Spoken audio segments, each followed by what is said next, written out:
What's up, guys, and welcome back to the channel. Chelsea just drew 1-1 against Arsenal at Stamford Bridge in the Premier League. Today, I'm joined with Rahul from Premier Chels, and he has been on the channels before. It was a good video. It got a lot of views for me at that time. I don't know, for some reason, I didn't do it again. But I've called him up again, and like a great person, he responded positively and is back on the channel. Thank you for having me, Nee. It's been a while, but we've stayed in touch offline, Yeah. and I'm happy to jump back on you and talk about a result that maybe could have been a win, but a much deserved and well-earned draw. That's true. That's true. It was sometimes there are games this season where we draw and it feels like losses. And I think this one is one of them. We drew, we got the better chances lead before the red card, and we still ended up not finishing those chances. How was your mood, or how was your feeling going to the game? Like, were you confident? Were you nervous? Or what was it? What was it like? I was nervous, man. Not because I don't think we're good enough or I don't think that we can do the job against Arsenal. I just felt that this was a game where the expectations had built up, right? Chelsea were coming into this game on the back of a result against beating Barcelona, and we had beaten them pretty convincingly. So it wasn't just a win, it was a convincing win. Yeah. We've done that against PSG in the past. So it just felt like Chelsea stepped up against the big teams and Arsenal were coming to town. And it's been forever since we've beaten Arsenal at Stamford Bridge. So Since 2021, I think. that was away. I think it's even longer. I think the It's even last longer than manager that. to beat them was, I think, Sari, Yeah, which is yeah, a very yeah. long It's time ago. crazy. Which, so that in itself, right, was like today is the day we can stop them from going 9 points clear, and let's put a dent in their own in their title aspirations. And obviously for Chelsea, if we do that against Arsenal, if we beat them, we go a little bit closer to first position, and then anything can happen, right, for the rest of the season. So I was super nervous. I woke up, I had this nervous energy, even while I was laying in bed and just thinking about the game. But as the game started and you see that Chelsea put out a good lineup, um, you feel confident but still Yeah. nervous because it is Arsenal and they've got cover and good players in all positions. But I understand your sentiments. I was also a little bit nervous going to the game, but I was more worried about the gap that will come between us and Arsenal after we lose the game. I wasn't too worried about the fact that maybe we're facing Arsenal and Arsenal having lost in a long time, but I was more worried about the gap afterwards. I was confident that Maresca will come up with something good because he has done that time and time again this season. I think the only big game, the game I remember that we were beaten outright was Bayern Munich. Bayern Munich, we didn't have an answer for their tactics. But since then, we've played Liverpool, we've beaten Tottenham. The Man United game, it was the early red card cost us and we couldn't focus. But it seemed like we've made a turn, and so I was confident that we could at least go in and get um a result from this game. But most Chelsea fans would say they were nervous because Arsenal have been flying this season. You have to give credit to Arsenal for the team that they've put Yeah, together. Yes, they may be anti-football, but they're playing a system and they're playing a formation and they're playing the way that plays to their strengths, which is their physical team. They'll play for the set pieces because they're good at those, and they can bring in players off the bench this season, especially that can change the game. And so you have to give them credit. But then you look at Chelsea and you say there are pieces in this team that are still not where you want them to be. yeah. I'm going to say Rob Sanchez. Yes, today he was phenomenal. He kept us in the game. He takes a huge bump at the end of the game, but he kept us in it. But that's an area I think that maybe we could be doing better. Center back is another area we could be doing better. So there are pieces that there's still this Chelsea team still needs to add to make that step forward and say yes, we are real, genuine title contenders. But yeah, the coming into a one-off game like today or like midweek or Liverpool or PSG or Tottenham, Chelsea can beat anybody on any given day. It's just the decisions that we make, like Caicedo does, that impacts the game, or Maresca panics in the United game that impacts the result. is where we feel nervous sometimes when we're like, we don't know. Are we going to get the Chelsea that's just going to blow teams away?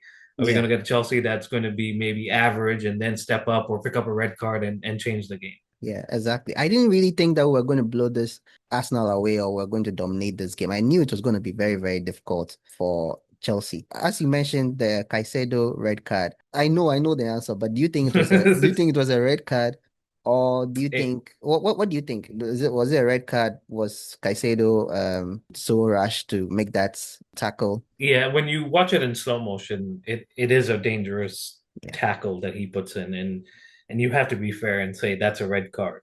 We can think back to earlier in the month in November when we played Tottenham and Bentancur makes a pretty similar Yeah. tackle and does not get the red card. Yeah, so you can't say, oh, Bentancur was a yellow, so why is Caicedo a red? They're both bad tackles. They both should be red cards, and you have to put your hand up as a Chelsea fan and say Caicedo got this one wrong. Maybe it's Yeah. the occasion, maybe it's the energy, maybe it's the adrenaline. But he leading up to that, he was putting in some tackles that were being called as fouls. He did not get a yellow He card, so did you get, yeah. knew the referee was had an eye on him. Yeah. And even without VAR, he does get the yellow, which is to tell you that the referee did think there was something there. Of course, if you slow any moment down, you freeze it into a simple shot, and you say that is dangerous play. You can give a red card. So maybe this is a question for you, Nee, is do you think VAR is over engineering or influencing the game too much? I think we both agree it's a red card, so Yeah. we're not arguing that it shouldn't be. But if we let the game flow and you don't stop and look at every single thing, maybe it's a yellow card and it's a different story. But that still might be a biased opinion from two guys who Yeah, support Chelsea. it's true. It's definitely it's definitely biased opinion. But you see, VAR has some faults. They have some faults. They, like you're saying, they delay the game. They stop the flow of the game sometimes. Sometimes maybe games might be going one direction, but because of a long VAR check, it might just overturn Right. to favor Yeah. one team or the other. But with this one, I think yes, it's justified because it was a dangerous tackle. It was a tackle that's I've seen injure players in the past. So without VAR, unless that tackle creates a serious injury before the referee pays attention to it, because on the field he made the decision of giving him the yellow card because Right. from what he saw, it wasn't a dangerous tackle. But after the VAR check, which didn't really take that long though, but it took some time, and Yeah. yeah, you could see that it was dangerous. It was dangerous. I think with the Tottenham game, the one Bentancur made, was it on Reece James or something like that? Reese. Yeah. Yeah, Yeah. Yeah. they wanted it to have like a direct impact on the player. Like they wanted the player to get hurt before Yeah. they'll take it serious. It doesn't make any sense. It seemed like the same thing will happen today, but after Anthony Taylor went to check, the moment I saw Anthony Taylor going to check, I knew it was going to be a red card because we also saw it watching the game. We saw how Right. bad that tackle was. And like you said, he has been giving him warnings throughout the whole game. Caicedo up to that point was very good. He was making so many interceptions, but his tackles, he was so quick in some of the tackles. He wasn't really calm and collected in making some of the tackles. And yes, he got away with a lot. He got away with a lot. But with this one, Anthony Taylor decided to give him a yellow card, went to check, gave him a red card. He didn't even check for that long. He just saw it and gave him a red card. And Caicedo should have done better. He should have done better. This is a game that has a lot of stakes attached to it. So you should have played with a calmer head. Like with Cucurella in the beginning also wasn't calm. He had that foul on Saka that end in the yellow card. So that slowed him down a bit. You could realize that he wasn't really going into tackles on Saka anymore. So it allowed Saka to play more in the game. So I mean, with these things, we have to be calm. We have a disciplinary issue and we are solving it little by little. But sometimes these games get the best of our players and they act up on the pitch. It was unfortunate because before then we were very, very good. We were having the better chances on the pitch. I think before the red card, Arsenal only had one Shot. chance at Yeah. scoring, and even that would have been an offside after a VAR check if VAR checked it. It was unfortunate to change our momentum, but the way we responded was good, and that leads up to my next question. What do you think about our response after the red card, how we played into the halftime break. I think it was a matured response. It was a response of a team that maybe is learning to play with 10 men or is learning to adapt to the situation of going down to 10 men. Because like you said, and I think the commentator said it too, is Chelsea have now played out of the last 15 games with a red card. Yeah, That's almost half the games that you're talking about here, which puts you at a disadvantage as a team, and especially against a team that is supposed to be the best in Europe, or at least their fans will tell you so. You look at it and you say, there's only one result here now. Arsenal are going to go on and score a couple of goals. We're going to struggle to go ahead and attack. And the bigger question for me at that point is what is Maresca going to do? Because as you pointed out against Manchester United, he took off Neto, he took out Estevao, he took off Cole Palmer, and suddenly the game is completely different because you've got yeah, no attackers on the pitch. yeah, But I was impressed to see that he kind of left the players and Reece James, who I know we'll talk about a lot in later in this episode, but Reece James to be the captain and organize them and say, you know what, Enzo drop back, sit next to me, the wingers drop back, and we'll just play our game. And I think the reaction was a matured one where we say, okay, let's get to halftime. Yes, there were some moments where I think Chelsea were frustrated. Maybe the elbow on Chalobah, he tries to sell it a little bit too much. Um, but as a team, I think as a unit, we got ourselves to halftime to say, let's regroup and see where we go from here because we still have another 45 minutes to play. So I was impressed with the reaction. yeah, yeah. Totally agree with you. Same here. After the red card, I mean, Chelsea of old, after that red card, we are losing the game. We are not going to, especially even this season. After that, I think with the Manchester United game, like you're saying, because of the changes, it wasn't really the mentality, it was the changes that let us down in that game. But we've had a mentality issue when it comes to going down a man in a game, especially early on in the game. We struggle to come back into the game and then we end up losing the game. But our performance, our attitude towards the game, as if we didn't even have the red card to be fair. Yeah. Reece James was doing his part at the same time doing Caicedo's part as well. And it really helped us in the game. I even thought he would bring Santos on Yeah. for the second half, but he rather changed Estevao, who really isn't great defensively, and decided to bring a natural on who can go forward and also defend a bit. It's something that he wasn't doing in Man United a lot. But when he came to Chelsea, I've been seeing him fall back. I've been seeing him track back to defend. Even sometimes when we have corners, he's there to head the corners out. So it was a very good, very inspired performance from Chelsea. And when I saw that, when we went into the halftime break, still nil-nil, I was more confident going to second half. I was more confident in our abilities. And we ended up also scoring early on the second half from Chalobah. Brilliant goal from him. And yeah, we scored a corner against the corner FC. Against corner FC. And I'm very, very happy about how we strategize around corners and long throws. And yeah, what do you think about it? What do you think about the goal? Do you have any thoughts on it? Yeah, no, look, it was a great reaction. Like I said, we reacted as a team. We got to halftime. We went in and met as a unit with the manager, and then we come back. And clearly, that was a plan that they had worked on the pitch, which was putting it to the near post and having someone flick it on. And if it goes in the net, it goes in the net. If not, you're at least fighting for the second ball. But a really nicely placed header. I don't know if he actually like that's what Yeah, the it aim seemed like he was just flicking it into the box for somebody to else to put it get it. back. Yeah, Yeah, yeah. yeah, but it loops in, um, and at that point you're thinking, are there is this really Is happening? this really Because happening? um, I'm not used to Chelsea going down to a 10 men, and then coming back and scoring a goal. But the weirder things have happened, right? So we go 1-0 up, and it was even with 10 men deserved. We deserved Yeah, to take the lead against them. And I said this in the build up on the Premier Chels episode to this game, where I said the first goal is going to be crucial in this game.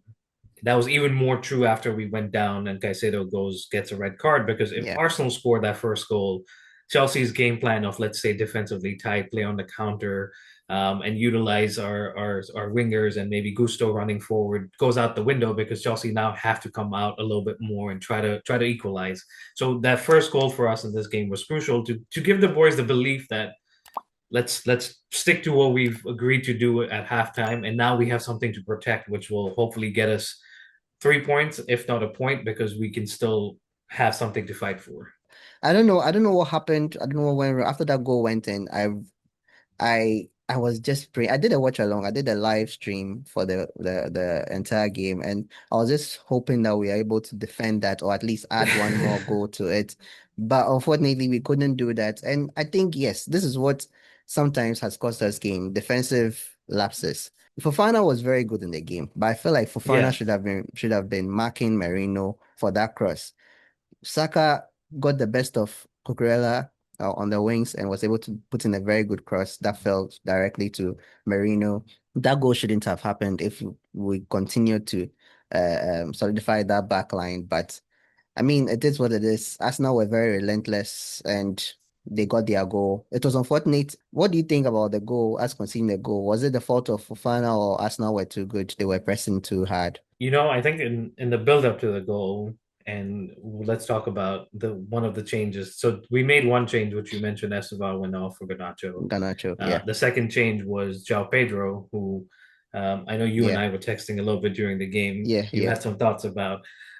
Went off for Liam Delap, who I thought should have started this game. And I know you asked me about the goal, and I'll get to that in a second. No Because problem. I just feel like Delap is a little bit more physical. His hold up play is a little bit better than what João Pedro gives you. So when he came on, I was happy to see him come on because we know he's a little bit aggressive. He throws elbows around, and he can maybe be more of that target forward that we need versus João Pedro, who's maybe a little bit more of a poacher or a different profile to Delap.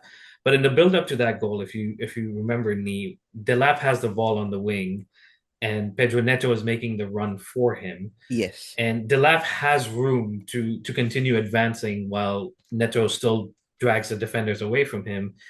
And I don't know why, but Delap plays it a little bit early, and To Neto's Neto. not Yeah, anticipating it at yeah, that point.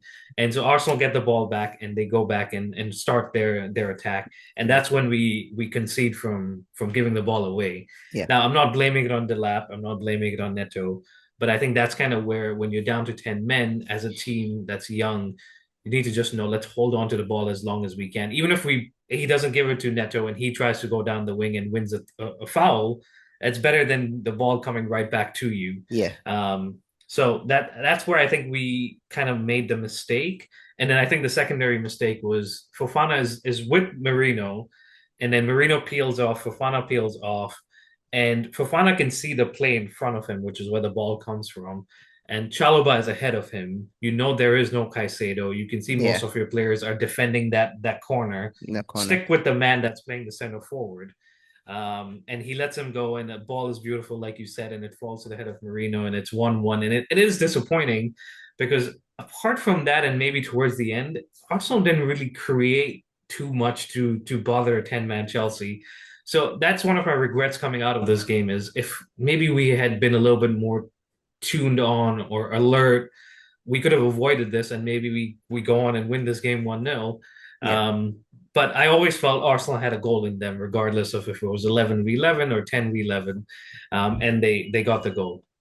Yeah, yeah, that's true. They were more relentless when it was 1-0 than when it was 1-1. 1-1, it seemed like they were more Yeah, calm, trying to pass from the back. But yeah, when they were go down, they were urgent, more urgent. Their passing was even faster, quicker than when they went 1-1. So you're right. The goal would have come whether they made that mistake or not. But I feel like we could have done better with that, defending that goal. And yeah, like you're saying, we have to be more in tune. We should have held the ball longer. Maybe an experienced player would calm them down. right, yeah, Like what James was doing a lot in the second half though, would calm them down, tell them to hold the ball more, don't make rash decisions, don't because I don't understand why the lab decided to pass that ball to Neto. Like you said, he had so much space in front of him where he could have run into the box, but he didn't. And on the topic of Delap versus Joao Pedro, I feel like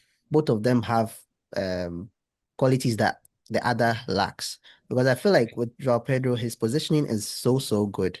Sometimes whenever he's in the game, he gets to see the ball more than when Delap is in the game. But with Delap, his link-up play is also better than Joao Pedro, and he's also physical. He's very physical. So Physical, yeah. he's not easily bullied by the defenders. So I don't know whether we can find a way to combine their qualities because Joao Pedro was good actually when he was in the first half. He was good, but I don't know, his final decisions on the ball is very questionable. There was a chance that he got where he could have taken a shot and he decided to take a touch first. And then Mm, the Arsenal defenders were able to recover quickly, and now there wasn't any space for him to shoot. So this is something that I feel like if Delap is in that position, he would have shot early. But you see, this is the thing. Delap doesn't find himself in that position. But Joao Pedro finds himself in that position, and Joao Pedro doesn't do what Delap would have done. So that is the issue that we have with these strikers because I don't really think we can rely on any of them, especially when it comes to big games like this. For me, Pedro Neto playing as a striker against Barcelona did so well yeah, in that position as if it's a striker. And he did better than our strikers even do when they are playing in that position. So it's an area that we have to solve that and then maybe our defense too as well. It still went on well for us. We were still the better side in the game. We're still the better performers in the game. They are still 6 points ahead of us. Man City is second with 5 points behind them. So the race is still on. The race is definitely still on. So yeah, I mean, let's talk about individual performances. I think the only one we can talk about today is Reece James because Reece James was immense today, really immense today. Like I said, he was doing both Caicedo and his job in the his middle. job, yeah. Yeah, he was making so many interceptions at the end of by the end of the game that it was crazy. He was winning the 50-50 chances. The aerial balls were his. The interceptions, the tackles. He was just immense. He made Enzo's job a little easier because he was the Yeah, one doing a lot of the physical work. Yes, Rice had a very good game, but Reece James controlled that midfield. He was the one in charge of that midfield, and he did well. I don't know whether he had the man of the match at the end of the game, he but did. He did. he did. Yeah, I mean, Yeah. he really gave us an experienced player's performance, a captain performance too as well. And yeah, I want to hear your thoughts too on what you think about his performance today. I think you've covered on a lot of the things I would touch on, but that was definitely a captain's performance to lead as an example, to give the team the confidence as a captain to say we're gonna defend ourselves, we're gonna defend this lead, we're gonna defend the 1-1. And at no point did we feel like, oh, if Caicedo was here, we would feel a little bit more comfortable because Yeah, Reece James was doing the job, like you said, for himself and for Caicedo, and also going forward and connecting the play with the attackers and being that option of spraying the balls or winning the headers or whatever you want to call it. He was involved in everything in that midfield.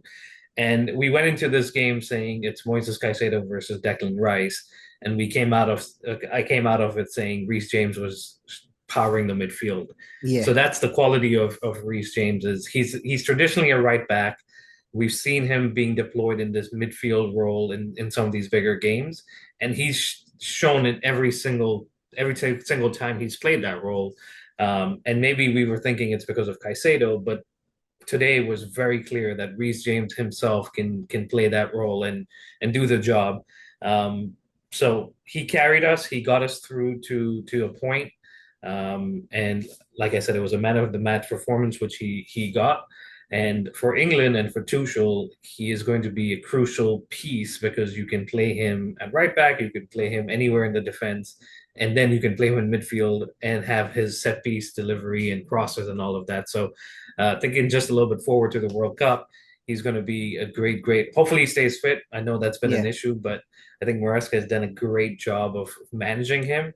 And he's done a great job of kind of maybe bulking down a little bit, but still being that physical player that we Yeah. know. Um, so I I'm think very impressed from what he did today. yeah, I think he hasn't had any injuries, any major injuries in over a year now, which is crazy to even say for a player that was just Knock going on in wood, and out. me. Yeah, it's true. It's true. I'm really, really hoping that he doesn't get injured anytime soon. I was expecting Cole Palmer to show up at some point in this game. In my preview, I think I was too excited seeing him. I thought was going to start. I forgot that he just came from injury and he was not going to start this game. But with the red card, we couldn't risk bringing him on, and it would have changed our dynamic throughout the game. So, what do you think about Kopama being back to the squad? It's definitely a boost. I mean, we've missed him in certain games, and in other games, I think we've done well without him. But we are still missing our star boy. We're missing our star man. And I was looking forward to seeing him off the bench today too. Before the red card happened, I thought maybe Maresca might still throw him on towards the end with 10 minutes to go. But I think the work rate of Neto, the work rate of Garnacho, you don't want to sacrifice that just to say you have Cole Palmer on the pitch. So there will be games coming up, but I'm looking forward to seeing Cole back in the team. Yeah, yeah, especially going into December, our dreaded season. I mean, since our dreaded moment, since I've been a Chelsea fan, December has never been good, and I was a Chelsea fan since 2004, 2005.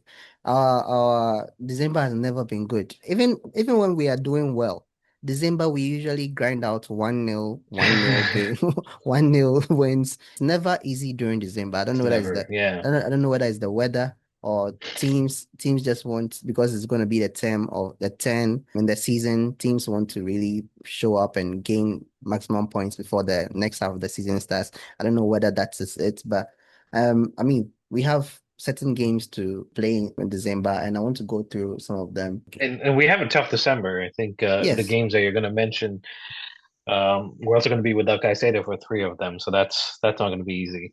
Is it going to be three? Is it going to be three games? Sometimes Yeah, it these was things, because they. I mean, as of now, it was a direct red card, which is 3 game suspension. yeah, true. Sometimes they go and appeal and it becomes one game suspension, but this doesn't look I like don't one of know. those. It doesn't look like one of those appeals. Doesn't look like one of those ones. So we're gonna, If they appeal, they might make it four. So even though he doesn't play, I remember Santos playing in that position and he did very, yeah, very well in the game before the Barcelona game. So I think Santos can slot in. And Maresca also mentioned that Dario Esugo is also fit. So maybe we might also see him more in the squad going forward. I mean, we have Leeds. Leeds have not been easy. Yesterday they almost took points away from Man City. Bournemouth too. They are in a decline, but against Chelsea, anything can happen. We also have Everton, who are doing very well. Moyes has given them some kind of resurgence, especially in their new stadium. They want to make that place a fortress. Then we have Newcastle, always a tough game against Newcastle, and then Aston Villa, and then we end with the return leg against Bournemouth. These games look like games that we should be winning, right? But in recent games, in recent years, these games are not really that easy. When they set up with a low block, we can't find a way around it. And so it's going to be very difficult. I don't think we're going to get maximum points in this December. We are going to get a lot of points. What do you think about these games? What do you think? Maybe do you think some of them are easier to win than the others? What do you think? oh, they're tough games. I think if you look at the history with Leeds, especially going away to Leeds on a Wednesday night, it's going to be tough. The atmosphere is going to be wild. And then to come out of that and then to go to Bournemouth away, who I know yesterday they lost 3-2 to Sunderland. And maybe they're not the Bournemouth we know of last season, but they always are always a tough game. Everton is at home, so I feel a little bit better about that. Newcastle away is tough. I Stuff. don't think we've won there in a while. And then Aston Villa, who are doing well too at home. I think that's the Boxing Day or Boxing Day weekend fixture. Yeah. So no easy games, in the end. I think it's not against teams that you can say that Chelsea should be just winning. And in December, especially, I think we're gonna find out how this team feels about being in the top two, top three at the end of December because it's going to be a tough run. And typically we tend to kind of drop our performance depending on the opposition. So I hope that's not the case, but I do see a few bumps in the road coming up in the next month or so. Yeah, no easy games, and if we want to have a stake in being top two, top three, You've got to go and win games away from home, which we have a decent away record, but it's going to be tested in the next three away games. Yeah, yeah. Disappointing draw from our standpoint from what we said so far. Disappointing is a game that we could have won, but we didn't win. But we still move. We still move. Like we've mentioned, we have Leeds next, so we have to focus on that game and then go and just take each game as it comes. A lot of opposition fans and journalists wanted us to say that we are in a title race, we had this, we had that. I mean, we like our manager said, each game at a time. We can't jump and be like we are title contenders or we want to win the league or no, no, no. We don't have a squad that we can definitively say that we are going to win the league with this squad. We have to take our time. What do you think? What are your final thoughts regarding this game? Maybe not as disappointed as you or me, but Yeah. given the context of the game, I think the draw was well earned. Yes, we could have won it. We maybe should have won it. But Arsenal maybe feel that way too with some of the chances that they had towards the end, or Saka putting it over the bar. So I think on the surface of it, of the whole game, you say 1-1 is fine. We prove that we can still play against one of the better teams in Europe. Arsenal keep the gap, so they'll move away and say one more game down, and we move closer to where we want to be. So, what I'm interested in, I think we've already touched on, is how we react, how we position ourselves going into December, because we can do it against Barcelona, we can do it against Arsenal, Liverpool. Can we do it against Leeds? Can we do it against Bournemouth? We're about to find out in the next month or next week. Yes, definitely, definitely. That should be it from us for the review of the game between Chelsea and Arsenal, the draw. But yeah, thank you so much, Rahul, for joining me to record this video. It's been a while, and like I said, I'm very, very rusty. But little by little, I think I'll be getting better. You are the expert because you do podcasts every week in and week out. So I'll be sure to link your podcasts in the description down below. And if he also wants me to do that, I also link some of his Instagram handles too as well. Thank you. I think Premier Chels also has Instagram as well. So Yes, yes, and it was great to be back with you, Nee. And I didn't think you were rusty at all. So, if you think you're rusty, I can't wait to see when you're fully back into the flow of things, like Cole Palmer. But we'll chat again soon, and hopefully at that point it will be after a few wins, and you'll be a little bit more happy. yeah, yeah, definitely, definitely. Yeah, thank you so much for watching the video. If you've watched this far and you enjoy it, give the video a like, subscribe if you haven't subscribed yet. And yeah, thank you. And I'll see you guys in the next one. So until then, stay safe.